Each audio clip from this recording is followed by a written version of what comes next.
నమస్కారం వేదప్రియ గారు. నమస్తే సిరిలు. ఈ మధ్య కాలంలో మనం చాలా వరకు జరుగుతున్న ఇన్సిడెంట్సే అని చెప్పుకోవచ్చు. లైక్ కొన్ని సార్లు మనకి ఒకరిని లవ్ చేశాము అంటే వాళ్ళ కోసం తల్లిదండ్రులని కూడా వదులుకొని వాళ్ళతో జీవితం కొనసాగించాలని వాళ్ళతో వెళ్ళడం జరుగుతూ ఉంది. అదేవిధంగా ఒక అమ్మాయి కూడా తల్లిదండ్రులను వదిలేసి భర్తే సర్వస్వం అని తనతో వెళ్ళాక సంవత్సరం పాటు బాగున్నాక నెక్స్ట్ లైక్ తన మీద ఇంట్రెస్ట్ పోయిందని చెప్పొచ్చో ఏమో తెలియదు, కానీ ఇంటికి వారానికి ఒకసారి రావడం, వచ్చిన గొడవలు జరగడం, ఇవన్నీ ఆ అమ్మాయి తట్టుకోలేక సూసైడ్ చేసుకోవడం జరిగింది. అసలు ఇలా జరగడానికి మెయిన్ రీజన్స్ ఏంటంటారు? ఇలా జరగకుండా ఉండడానికి ఎలా మనము ఉండాలి అంటారు? తాకట్టులో ఉన్న బంగారాన్ని విడిపించి ఆ రోజు ఆన్లైన్ రేటుకే మేము కొంటాం. Sharma gold company. సిరిలు, ఈ కేసులో టూ మెనీ ఫోల్డర్స్ ఉన్నాయి. ఓకే, ఎవ్రీ ఫోల్డర్కి ఒక ఎపిసోడ్ చేయొచ్చు, టు బీ ఫ్రాంక్. ఎందుకంటే ఆడవాళ్ళ జీవితం అలాంటిది. ఓకే, మనం తల్లి దగ్గర పెరిగినప్పుడు మనకు అదే ప్రపంచం, అందులోనే ఉండగలమని నమ్మి ఉంటాం, రైట్? ఆ తర్వాత పెళ్ళి అవుతుంది. పెళ్ళి అయ్యాక తను ఒక్కరుంటే చాలనుకుంటాం. ఆ తర్వాత పిల్లలు, అమ్మో పిల్లలు కూడా నేను బతకలేను అనుకుంటాం. సో కొంచెం ఆక్సిజన్ మనకు దొరికినా అంత ఆక్సిజన్లో బతకగలిగిన గుడ్ బిహేవియర్ అన్నది ఆడవాళ్ళకు ఉంది.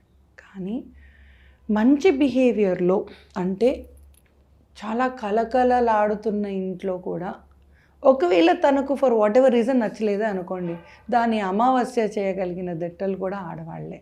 సారీ అండి, ఇది ఫ్యాక్ట్ యాజ్ ఈజ్గా చెప్తున్నాను. Okay, coming back to this case as is. Okay, ఈ అమ్మాయి ఇష్టపడ్డది సైమాటే. ఇంకా ఇవాళ కులాల పేరు మీద అవుతున్నాయి అంటే అవుతున్నాయి, అవ్వట్లేదని ఏం లేదు. కాకపోతే ఎక్కువగా మీడియాకి రావట్లేదు. అండ్ మీడియాకి వచ్చిన కేసెస్ కూడా పొద్దున వస్తున్నాయి, సాయంత్రం కల్లా చల్లారిపోతున్నాయి. కాబట్టి రెండో రోజుకి అండ్ ఇవాళ మీడియాలో కూడా ఇఫ్ యూ సీ సిరిలు, ఇలాంటి కేసెస్కి ఇప్పుడు మనం ఇన్ని రోజుల నుంచి షో చేస్తున్నాం. అయ్యో కేసు లేదే, మరి ఏం మాట్లాడదాం అన్న ఆలోచన ఎప్పుడూ రాలేదు. చూడండి, ట్రూ, రైట్? ఏదో ఒకటి there is always ready, case is ready, right? మనం ఎలా మాట్లాడదాం? ఇప్పుడు యంగ్స్టర్స్ని డీల్ చేసి మాట్లాడదామా, ఆడవాళ్ళకి ఎక్స్ప్లెయిన్ చేద్దామా, లేదా చిన్న పిల్లలు కొలాటరల్ డ్యామేజ్ ఉంది అది మాట్లాడుకుంటాం కానీ మ్యాక్సిమం అయితే. అంతేగాని ఇవాళ కేసు లేదు మరి ఏం చేద్దాం అన్నది ఎప్పుడూ రాలేదు ఈ మధ్య, రైట్? సో పూటకు కేసు వచ్చినంత మాత్రాన ఆ ప్రాణానికి విలువ లేదని కాదు కదా. ప్రతి ప్రాణానికి విలువ ఉండాలి, ఉంటుంది. అండ్ ప్రతి బిడ్డ వాళ్ళ అమ్మ నాన్నకి బంగారమే. ఏమండి, స్ట్రైట్ ఇన్ఫర్మేషన్, రిక్వెస్ట్, ఆర్డర్ మీరు ఎలా తీసుకున్నా పర్లేదు. తల్లిదండ్రులు మీకు ఆడపిల్ల పుడితే ఖచ్చితంగా రిక్షా వాడు ఆటో వాడికి ఇవ్వాలనుకుంటాడు, ఆటో వాడు బస్ డ్రైవర్కి ఇవ్వాలనుకుంటాడు, బస్ డ్రైవర్ వాట్ ఎవర్ కాస్త ఎదిగిన వాడికి ఇవ్వాలనుకుంటాడు. నా బిడ్డ నేను ప్రిన్సెస్ లాగా చూసుకున్నాను కాబట్టి అల్లుడు గారు ఇంకా కొంచెం బాగా చూసుకుంటే నా బిడ్డ సంతోషపడుతుందేమో అన్న ఆశ, దానికంటే ఎక్కువ ఇంకేం లేదు. At the same time parents వద్దు అన్నారు అంటే ఖచ్చితంగా ఒక రీజన్ అయితే ఉంటుంది. రీజన్ లేకుండా చెప్పారు అన్న కేసెస్ కూడా చూసా సరే. ఓకే, డబ్బుల పరంగా తక్కువ ఉన్నాయనో, లేదా ఆ అబ్బాయి ఎందుకో నేను మోసం చేస్తున్నాడా అనిపించి రియాలిటీ అవ్వకపోయి ఉండొచ్చు, కానీ అనిపించిండొచ్చు. ఆ అనిపించేది స్ట్రాంగ్గా ఉంటే నమ్మకపోయి ఉండొచ్చు. ఓకే, సో ఒక్కొక్కరి ఇంట్లో ఒక్కొక్క రామాయణం అండి, ఇంటింటికి రామాయణం. ఫ్రాంక్గా చెప్పాలి అంటే అమ్మాయి ఒక అబ్బాయిని ఇష్టపడినంత వరకు ఒకలాగా ఉండాలి స్టోరీ. ఓకే, ఇద్దరిని కూర్చోబెట్టి ఓకే మన నా బిడ్డ నువ్వు పోషించగలవు అంటే ఎలా పోషించగలవు, ఏం చేయగలవు, కూర్చోబెట్టి మాట్లాడి ఉండింటే ఆ అమ్మాయి కూడా ఒక క్లారిటీ వచ్చేది. చూడన్నాను, నువ్వు ఇన్ని రకాలుగా చదువుకున్నావు, ఆ అబ్బాయి చదువుకోలేదు, నీ ఖర్చులు నెలకి ఇగో ఇన్ని లక్షలు, ఆ అబ్బాయికి వచ్చేది 30,000. సో ఆ ప్రాక్టికాలిటీ ఒకసారి మీరు ఆలోచించుకోండి. ఒక 6 నెలలు ఇస్తాం, ఆ ప్రాక్టికల్గా మీరు ఆలోచించుకొని ఆ తర్వాత let us resit on this issue. అప్పటిదాకా try to have some respect on this line. ఇలా మాట్లాడుకుంటే ప్రాక్టికల్గా ఈజీగా ఉంటుంది ఇవాళ రోజుల్లో. సరే, పాతకాలంలో అంటే 10 జనరేషన్లు ముందు ఎవరు తాతయ్యలు చెప్పేవాళ్ళు అలా పెళ్ళిళ్ళు చేసుకున్నారు, ఇష్టం ఉన్నా ఇష్టం లేకపోయినా ఆ రూమ్లోనే ఏడ్చారు, ఆ రూమ్లోనే బతికారు, ఆ రూమ్లోనే చచ్చిపోయారు. ఓకే, ఇవాళ కాలంలో నేనైతే ఎంకరేజ్ చేయనండి అవన్నీ. మీకు కరెక్టా కాదా అన్నది మీ పేరెంట్స్కి మీరు చెప్పాక మీ పేరెంట్స్కి కూడా టైం ఇవ్వండి. ఒకవేళ సంవత్సరం, 2 సంవత్సరాలు, 3 సంవత్సరాలు టైం ఇచ్చాక కూడా మీ మమ్మీ వాళ్ళు అడమెంట్గా ఉన్నారు అంటే అది లాజికలా నాన్ లాజికలా చూసుకోండి. లాజికల్గా అనిపించట్లేదు అనుకుంటే మాత్రం మీ పేరెంట్స్కి చెప్పండి, నేను ఈ ఇంట్లో ఉండాలనుకుంటున్నాను, ఇక్కడ పెళ్ళి చేసుకుంటున్నాను. వాళ్ళు మీ మాట పట్టించుకున్నా పట్టించుకోకపోయినా ఇన్ఫర్మేషన్ చెప్పి పెట్టండి, ఈ ఏరియాలో ఉంటున్నాం, ఒక ఐడియా ఉంటున్నాము అని. ఎందుకంటే కీడెంచి మేలెంచాలి. You know out of the whole world తల్లిదండ్రులు మన మీద పెట్రోల్ పోయడం అనేది చాలా తక్కువేమో, కానీ ఉన్నాయి కేసులు అయితే లేవు అనట్లేదండి. తల్లిదండ్రులు బై డిఫాల్ట్ అందరూ మంచి వాళ్ళని నేను అనను, ఎందుకంటే అలాంటి కేసులు కూడా చూశాను కాబట్టి. కాకపోతే అది 1% అండి, 1%. మిగతా 99% ఏ తల్లిదండ్రులైనా నా బిడ్డ చల్లగా ఉండాలి అని అనుకుంటారు. కాబట్టి కీడెంచి మేలు ఆలోచించండి. ఆ అబ్బాయి ఒకవేళ మర్డరర్ అయితే, ఒకవేళ రేపిస్ట్ అయితే, ఒకవేళ సెక్స్ ట్రాఫికింగ్లో వర్క్ చేస్తూ ఉంటే ఏం చేస్తాడు? పిల్లని అమ్మేస్తాడు. కాబట్టి తల్లిదండ్రులకో, బాబాయ్కో, పిన్నికో, ఎవరో ఫ్యామిలీలో నిన్ను కాపాడగలరు అన్న నమ్మకం ఉంటే ఆడపిల్లలకి ఇన్ఫర్మేషన్ ఇస్తున్నాను, అది ఒక ఇన్ఫర్మేషన్ చెప్పి పెట్టండి. ఆ అబ్బాయి నెంబర్ ఇది, ఆ అబ్బాయి ఇక్కడ ఉంటాడు, ఆ అబ్బాయి పేరెంట్స్ ఇది చెప్తే ఏంటంటే ఫస్ట్ ఆఫ్ ఆల్ మీకు ఒక సేఫ్టీ అనేది ఉండాలి. ఇదంతా ప్రేమ బిహేవియర్లో ఉన్నప్పుడు. ఓకే, పేరెంట్స్కి ఇంకొక మెసేజ్ ఏంటి అంటే, ఏమండి పుస్తకట్టేకి ముందు ఒక స్టోరీ, పుస్తకట్టేకి తర్వాత ఒక స్టోరీ, మీకైనా తనకైనా. ఓకే, మీరు పెళ్లి చేసుకున్నాక తల్లిదండ్రులు మరేం పర్లేదు, నాన్న బాలేదు, నువ్వు వచ్చేసాయి అంటే మీకు ఎలా తప్పుగా అనిపిస్తుందో, పెళ్లి చేసుకున్న అమ్మాయికి ఆ అబ్బాయి నువ్వు వద్దు, నువ్వు వచ్చేసాయి అంటే కూడా ఆ అమ్మాయి కూడా అలాగే అనిపిస్తుంది. ఆ రియాలిటీ మీరు డైజెస్ట్ చేసుకోగలగాలి. కాబట్టి ఒకవేళ అమ్మాయి వచ్చేసిందా మీ దగ్గరికి, శుభమే. కానీ నేను ఆ అబ్బాయితోనే ఉంటాను పెళ్లి చేసుకొని అని అబ్బాయితో ఉండడం మొదలు పెట్టాక, ఐ అండర్లైన్ మొదలు పెట్టాక కొంచెం తల్లిదండ్రులు మీరు మీ కోపాన్ని ఏదన్నా ఉండనివ్వండి కొంచెం తక్కువ చేసుకొని మీరు మీ బిడ్డ సైడ్ వెళ్తే ఇవాళ అమ్మాయి చనిపోయేది కాదు. సరే, ఓకే, ఇదొక్క కేసు కాదండి, ఢిల్లీలో కేసు మొన్న మనం చేసాం. సరే, నాకు ఆ కేసు మాత్రం it is one among the example which I tell to every parent. ఆ అమ్మాయి కూడా ఇలాగేనండి, తల్లి లేదు తనకు కూడా, తండ్రి ఎక్కువగా కనెక్టెడ్ లేరు, తనకు ఒక అక్క చెల్లో ఉండింది సిబ్లింగ్, పెళ్లి చేసుకొని వెళ్ళారు. నా ప్రేమించేటప్పుడు కూడా సపోర్ట్ చేయలేదు, బయటికి వెళ్ళిపోయింది పిల్ల, పెళ్లి చేసుకున్నాను. సంవత్సరంన్నర ఏమో ఉన్నారు, ఆ పిల్లగాడు కొడతా ఉన్నాడు, సేమ్ కేస్, అబ్యూస్ చేస్తూ ఉన్నాడు, ఇగ్నోర్ చేస్తూ ఉన్నాడు, తన వల్ల అవ్వలేదు. ఎన్నిసార్లు పేరెంట్స్కి మెయిల్ పెట్టినా, మెసేజ్ పెట్టినా ఎప్పుడు పేరెంట్స్ రివర్ట్ చేయలేదు. ఆఖరికి పోలీస్ స్టేషన్ కూడా వెళ్ళింది ఆ అమ్మాయి. అయితే ఇలా అవుతుంది, మరి నాకెవరు దిక్కు లేదు, అబ్బాయి కొట్టేది కొడుతున్నాడు, నా వల్ల అవ్వట్లేదు అని బ్రూటల్గా కొడితే తన బెడ్ మీద నుంచి దిగని పరిస్థితిలో ఫ్రెండ్ వచ్చి చేశాడు. ఈ కేసు మాత్రం మళ్ళీ చెప్తున్నానండి, కేసు ఇంత డీటెయిల్గా చెప్తున్నాను, మళ్ళీ ఒకసారి వినండి తల్లిదండ్రులు.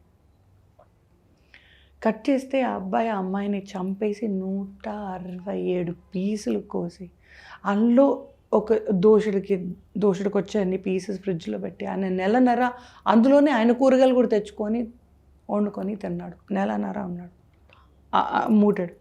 ఆ మిగతా పీసెస్ పక్షులకు మనం భోజనం వేస్తున్నట్టు ఎక్కడెక్కడో ఒక్కొక్క పీస్ వేసుకుంటూ వచ్చాడు. అంటే ఏ బిడ్డనండి అంతగనం తప్పు చేసిన బిడ్డ ఎవరు? అంతగనం తప్పు చేసింది ఏమి ఆమె? రైట్, ఒక అబ్బాయిని ఇష్టపడ్డమేనా? రైట్, ఏ బిడ్డనైనా ఇప్పుడు యు ఆర్ చిన్న మమ్మీ కదా, మనం కలిసినప్పుడల్లా we try to ask how is it and you are not even a mother, but still వాడి గురించి ఆలోచిస్తాం. రైట్, చిన్నపిల్లల గురించి మనం ఆలోచిస్తామంటే సొంత పేరెంట్స్ కాకపోయినా పెంచిన ప్రేమకే నీకు అంత ఇదిగా ఉంటే పెంచిన ప్రేమ ఎలా ఉంటుంది? వాళ్ళకి ఆ అమ్మాయి దాన సంస్కారం చేయాలన్నా కూడా ముక్కుకి చేయనా, మూతికి చేయనా, చెయ్యికి చేయనా, కాలికి చేయనా, ఆ పరిస్థితిలో ఏ పేరెంటు ఉండకూడదనే నా ప్రార్థన. ఏమండి, మన బిడ్డని ఇంత కష్టంగా ఎంత కష్టంగా ఉన్నా ఫినాన్షియల్గా, ఎంత కష్టంగా ఉన్నా మనసుకి, వాళ్ళకి ఏది కావాలో అది ఇచ్చి పూటకి చేస్తాం మనం ఆ పేరెంట్స్ పని. ఇప్పుడు 3 దోశలు ఉన్నాయనుకోండి, very small example, every day you go through it. 3 దోశలు ఉంటే 2 దోశలు తింటారు. వాడు మమ్మ దోశ ఉందా అని అడిగితే ఏ తల్లి అండి దోశ తీసి వాడి ప్లేట్లో అయ్యింది? ఏ తల్లి? Right? I do not know about others, but Indian parents అయితే they will do it. Right? అంత చిన్న వాటికి కూడా నా బిడ్డ అనుకుంటూ పెంచి రేపు పొద్దున వాడు ఏమన్నా చేస్తే అన్న భయం ఎందుకు పోయింది మీకు? ఎందుకు? ఒకరిని ఇష్టపడినంత మాత్రాన మీ బిడ్డ కాకపోయిందా? ఒక్కతే అక్కడ ఉంటుంది, ఆ పిల్లగాడు కత్తి పెడుతున్నాడో ముద్దు పెడుతున్నాడు, మీకేం తెలుసు? రైట్? అలా గాలికి నట్టేట్లో వదిలేసి ప్రశాంతంగా మీరు పడుకుంటున్నారని నేను అనట్లేదు, కానీ అలా చెయ్యకండి అంటున్నాను. మీరు అలా వెనకడుగు వేసినందుకే తల్లిదండ్రులు బిడ్డని ఇంకొకరికి ఇచ్చాక లేదా ఆయన చేసుకున్నాక వెనకడుగు వేసినందుకే ఇవాళ మీ బిడ్డ చనిపోయిందండి. నేను ఆ అబ్బాయిని అయితే తప్పు పట్టట్లేదు. ఆ అబ్బాయి పుట్టడమే చెడుగా పుట్టింటాడు. ఆ అబ్బాయి పెళ్లి చేసుకున్నంత మాత్రమే రావణుడు రాముడు కాడు సిరి. ఓకే, రావణుడు రావణులాగే చచ్చిపోతాడు, రాముడు రావణులాగే చచ్చిపోతాడు. ఆ అబ్బాయి మంచోడో చెడోడో చిన్న వయసుకి తనకు తెలియకుండా చేయి పట్టుకుని ఉండొచ్చు, తనది తప్పు కాదని నేను అనట్లేదు. కానీ పెళ్ళి అయిపోయిన తర్వాత దాన్ని ఏమన్నా అంటే వాళ్ళ అమ్మ నా చెంప పగలగొడుతుంది అన్న భయం ఉండింటే ఇవాళ ఇది జరిగేదే కాదు. ఇలా ఒక్కరు కాదండి, ఇద్దరు కాదు, గడపకు ఒక స్టోరీ ఉంది. పెళ్ళి అయిన తర్వాత మొగుడు చూసుకుంటాడు, వాళ్ళ అత్తమామలు చూసుకుంటారు, వాళ్ళ న్యూస్ పేపర్ ఒకటి చూసుకుంటాడు, పాలోడు చూసుకుంటాడు. ఎవరికండి మీ బిడ్డనిస్తారు? మీరు చూసుకుంటే ఏం కష్టం వచ్చింది? ఒక్క మాట ఏమైంది, ఎలా ఉంది అని అడిగి ఉండింటే ఇంత దూరం వచ్చేదా? మేమండి ఒక్క మాట, పెళ్ళి అనేది జరిగాక అది ఏ పెళ్ళైనా, అరేంజ్ మ్యారేజ్ కావచ్చు, లవ్ మ్యారేజ్ కావచ్చు, సరే, పెళ్ళి అంటూ అయ్యాక ఆడపిల్లకు అడిగే వాళ్ళు లేరు అంటే ఆ ఆడపిల్ల గాలిలో పెట్టిన దీపమే. ఏ రోజు ఆరిపోతుందో దేవుడికే తెలియాలి. అలా పెళ్ళి అయిన తర్వాత బిడ్డని ఏమన్నా తల్లిదండ్రులు వస్తారు అన్న భయం ఉంటేనే మొగోడు, లేదు అంటే మొగోడు మృగం. మీకు ఈ విషయం ఎంత తొందరగా అర్థమైతే అంత మంచిది. లేదు, ఆ అబ్బాయి ఒక్కొక్క పూట బిడ్డని చంపడం ఎందుకు? మీరే పెట్రోల్ పోసి వచ్చేసేయండి. పోన్లే నా బిడ్డ చనిపోయింది అనుకొని ప్రశాంతంగా తిని పడుకోండి, నెక్స్ట్ డే నుంచి హ్యాపీగా ఉండండి. అంతేకాని దేవుడికి దీపం పెట్టేసి దేవుడా నా బిడ్డను చూసుకో అనేసి, రైట్, ఇంత కష్టపడిగా పెంచి ఆ బిడ్డను ఒకరికి ఇచ్చేసి, ఇది అరేంజ్ మ్యారేజెస్లో కూడా చెప్తున్నాను, లవ్ మ్యారేజ్లో చెప్పట్లేదు. సరే, అరేంజ్ మ్యారేజెస్లో నా దగ్గర ఎన్ని కేసెస్ ఉన్నాయో మ్యామ్ నన్ను ఏం చేయమంటారు? మా మదర్ చెప్తే వాళ్ళు పట్టించుకోవట్లేదు, మా మదర్ మళ్ళీ అదే ఇంట్లోకి రమ్మంటున్నారు. ఒక్క ఎపిసోడ్లో నేను ఎన్ని కేసెస్ చెప్పాను చూడండి, because they are so many examples I'm turning on. లేదు అంటారా, నేను నిన్ను ప్రొటెక్ట్ చెయ్యను, నీ దారి నువ్వు చూసుకో అని మొదటే చెప్పేస్తే తల్లి లేదు, సో ఇప్పుడు ఎవరు హెల్ప్ చేయగలరు నెక్స్ట్ అని తనకు ఒక ఆలోచన వస్తుంది. పిన్నో బాబాయో ఎవడో పక్కింటోడో ముందింటోడో వాళ్ళ భార్యో వీళ్ళ తల్లో ఎవరికో వాళ్ళు చెప్పుకుంటారు, ఇంకొక హెల్ప్ అన్నా ఉంటుంది. ఏమండి, తల్లిదండ్రులకు ఇది నా హెచ్చరిక. కంటికి రెప్పలా బిడ్డని పెంచుకొని కర్కూటకుడికి ఇవ్వకండి. వాడు మంచోడే అనుకొని మీరైనా పెళ్లి చేస్తారు, వాడు మంచోడే అనుకొని వాళ్ళు చేపట్టుకుంటారు. ఒకవేళ వాడు మంచోడు కాకపోతే మళ్ళీ ప్రొటెక్ట్ చేయాల్సిన బాధ్యత మీదే. నాకు తెలియదు పెళ్ళి అయిపోయింది కదా అంటూ చేతులు ఎత్తేయడం న్యాయం కాదండి, కరెక్ట్ కాదు. ఇది ఒక పేరెంట్గా అది కరెక్ట్ కాదు. లేదు నా వల్ల కాదు, నువ్వు ఏ కిరోసిన్ పోసుకుంటావో ఇవాళే పోసేసుకో అన్న క్లారిటీ ఇచ్చేసేయండి. ఆ మూర్ఖత్వంలో మీరే బతకాలంటే బతకండి, శుభం, కంగ్రాచులేషన్స్ టు యూ. కానీ అట్లీస్ట్ తన ప్రాణాన్ని అన్న ప్రొటెక్ట్ చేసుకునేది.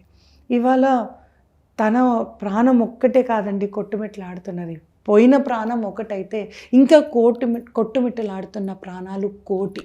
కాబట్టి ఈ స్వరం అందరిది అనుకోండి, ఈ బాధ అందరిది అనుకోండి, ఈ మాట అందరిది అనుకోండి, ఈ కన్నీళ్ళు అందరివి అనుకోండి.